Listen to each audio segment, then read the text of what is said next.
siang hari ini kita akan merilis 2 perkara. Yang pertama yang akan kita rilis adalah perkara update perkembangan perkara persetubuhan atau perbuatan cabul dari kekerasan seksual dalam rumah tangga terhadap anak yang terjadi di wilayah Kemayoran, Jakarta Pusat. Selanjutnya yang kedua adalah rilis terkait perkara modus jambret yang terjadi di wilayah sepanjang jalur Sudirman, baik itu di wilayah Menteng dan ada juga beberapa di wilayah Gambir. Polres Metro Jakarta Pusat sedang menangani perkara tindak pidana Undang-Undang Perlindungan Anak dengan kasus kekerasan seksual terhadap anak, kemudian dengan kasus kekerasan seksual terhadap rumah tangga dengan tersangka adalah Bagus, kemudian korban inisial Ika, di mana korban ini mengalami kekerasan seksual berupa persetubuhan terhadap korban yang dilakukan oleh tersangka semenjak di tahun 2023 sampai dengan sekarang 2024. Nah, kemudian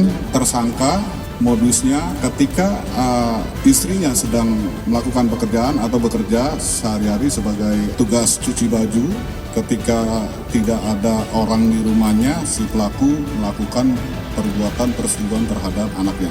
Hubungan pelaku dengan korban adalah hayat tiri di sini. Nah, untuk perkembangan perkaranya tersebut kita tangani dan sudah kita lakukan penahanan. Kemudian yang kasus kedua adalah terkait kasus Undang-Undang Perlindungan Anak, kita sangkakan pasal 76D, pasal 81 dan atau 76E, pasal 82.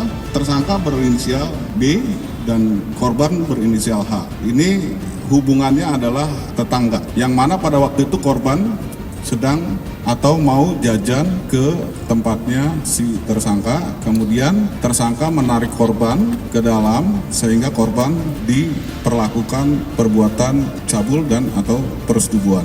Maka kita dapatkan 2 pelaku, kedua-duanya kita dapatkan di tempatnya masing-masing. Demikian.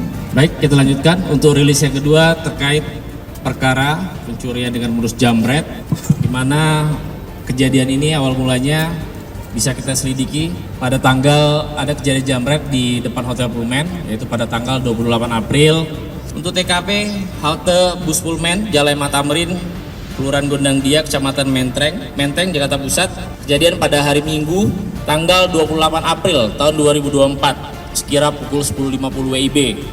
Dari hasil penyidikan ternyata ada 12 TKP dari pelaku jambret ini. 9 di wilayah Menteng dan 3 di wilayah Gambir. Untuk kerugian kurang lebih 80 juta dengan barang bukti untuk yang kita sudah amankan itu ada 2 iPhone 15 dan 11 dan 1 iPhone Vivo. Untuk sisa selanjutnya sedang kita kembangkan. Selanjutnya barang bukti yang kita sita adalah 1 unit sepeda motor yang digunakan untuk jambret, 1 buah helm, kemeja, dan juga 2 buah dus palsu. Selanjutnya untuk pasal yang diterapkan itu pasal 362 KUHP, di mana barang siapa mengambil suatu barang punya orang lain dengan maksud akan memiliki barang itu dengan melawan hak dihukum karena pencurian selama 5 tahun penjara. Selanjutnya untuk penada kita kenakan pasal 48 KUHP. Masih ada 2 tersangka yang menjadi DPO inisial AN dan 1 inisial I yang berdasarkan hasil penyidikan dia juga menerima hasil kejahatan terhadap handphone yang sudah dicuri oleh pelaku. Mungkin itu yang bisa saya sampaikan terkait perkara jambret ini.